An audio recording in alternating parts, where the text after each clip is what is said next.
क्या आप अनचाहे बालों से परेशान हैं? क्या महीने के महीने की जाने वाली वैक्सिंग और थ्रेडिंग आपके लिए पूरी नहीं पड़ती? हो सकता है कि किसी हार्मोनल इम्बैलेंस की वजह से आपको ये अनचाहे बालों की परेशानी सहनी पड़ रही हो। तो चलिए हम आपको बताते हैं कि कैसे पाएं इन अनचाहे बालों से छुटकारा।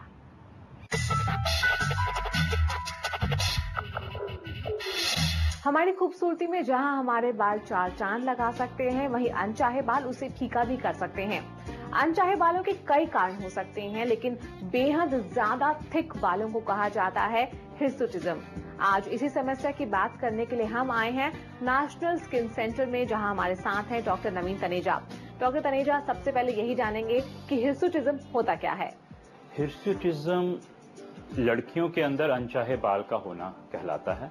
हिर्सुटिज्म के अंदर चेहरे पे अनचाहे बाल, थिक कोर्स हेयर, उन जगहों पे जहां नहीं होने चाहिए वहां पे होते हैं। चेहरों के अंदर भी और एब्डोमेन पे, कई बार ब्रेस्ट के आसपास ज्यादा बालों का होना हिर्सुटिज्म कहलाता है। हिर्सुटिज्म किन कारणों से हो सकता है? हिर्सुटिज्म का मुख्य कारण हार्मोनल चेंजेस होते हैं। प्यूबर्टी में और प्यूबर्टी के बाद कई बार एंड्रोजन्स, जो कि मेल में और फीमेल दोनों में पाए जाते हैं, फीमेल्स में उनकी मात्रा थोड़ी सी अधिक पाई जाती है।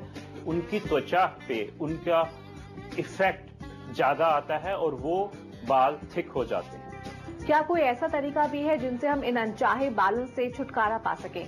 अगर कोई इंटरनल प्रॉब्लम नहीं होती है तो हम उसमें लेजर का उपयोग कर सकते हैं। ट्रीटमेंट के दौरान किन बातों का ख्याल रखना जरूरी है? डूज एंड डोंट्स क्या रहते हैं? सबसे पहले हमें ये ध्यान रखना होता है, लेजर लेने से पहले हमें बालों को प्लक, वैक्स या थ्रेड नहीं करवाना होता।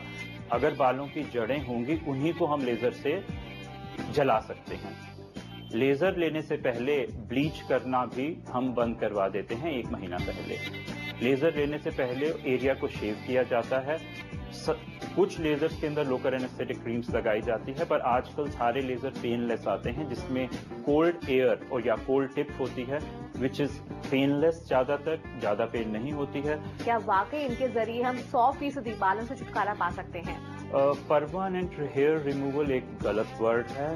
परमानेंट हेयर रिमूवल नहीं होता, हेयर रिडक्शन होता है, एंड वो जो हेयर रिडक्शन होता है वो भी परमानेंट नहीं होता।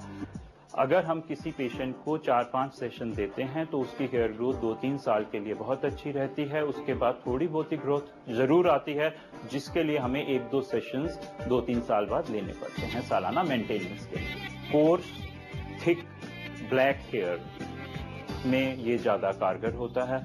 फाइन हेयर रो पे लेजर का ज्यादा इफेक्ट नहीं आता। और अब सबसे जरूरी सवाल, इन ट्रीटमेंट की कॉस्ट क्या रहती है और कितनी सिटिंग्स लेनी पड़ती है एक शख्स को? आजकल बहुत इकोनॉमिकल होता है, इसमें सेशंस आप 1000-2000 के भीतर दे सकते हैं। एंटी-यॉग लेजर में जो सेशंस शुरू होते हैं वो 2000 से लेके 8000 तक, डिपेंडिंग अपॉन द एरिया, पर सेशन लिया जाता है। डायोड लेजर की भी कीमत इतनी ही होती है और सेशंस हमें हर 4 से 6 हफ्ते के भीतर दोबारा रिपीट करने पड़ते हैं और 5 से 7 सेशन के अंदर एक अच्छा रिजल्ट आ जाता है। शुक्रिया डॉक्टर तनेजा। गर्मी के मौसम में ये चढ़ता सूरज, ये लू, ऐसा लगता है कि शरीर में से पूरी जान ही चूस लेते हैं। दरअसल ये जान नहीं चूसते, आप